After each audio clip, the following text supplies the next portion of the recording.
Bible কি বলে আধুনিক বিজ্ঞান সম্পর্কে? প্রথমে আমরা দেখব জ্যোতির্বিদ্যা। বাইবেলে বিশ্বজগৎ সৃষ্টির কথা বলা হয়েছে।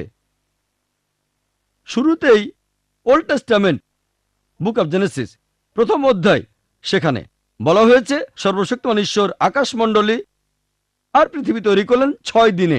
এখানে সকাল এবং সন্ধ্যার কথা বলা হয়েছে, অর্থাৎ সেটা 24 ঘন্টার একদিন। আজকের বিজ্ঞান আমাদের বলে 24 ঘন্টার হিসেবে 6 দিনে বিশ্বজগৎ তৈরি করা কোনোভাবেই সম্ভব না।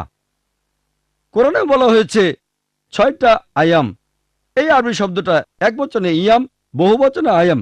এর অর্থ হতে পারে 24 ঘন্টার একটা দিন অথবা খুব লম্বা সময়, একটা ইয়াম, একটা যুগ।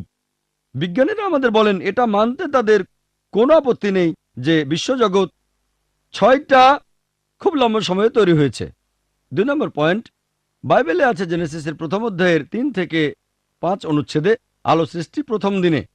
জেনেসিসের প্রথম অধ্যায়ের 14 থেকে 19 অনুচ্ছেদ এইসব আলোর উৎস নক্ষত্র, সূর্য ইত্যাদি চতুর্থ দিনের সৃষ্টি।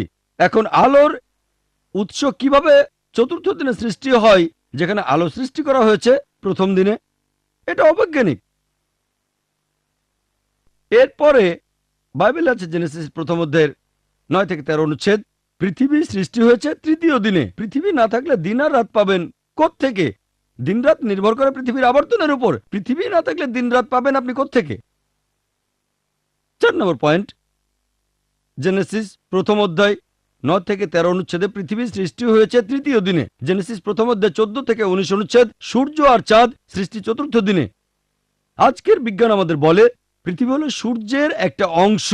পৃথিবী কোনোভাবেই সূর্যের আগে আসতে পারে না, এটা অবৈজ্ঞানিক।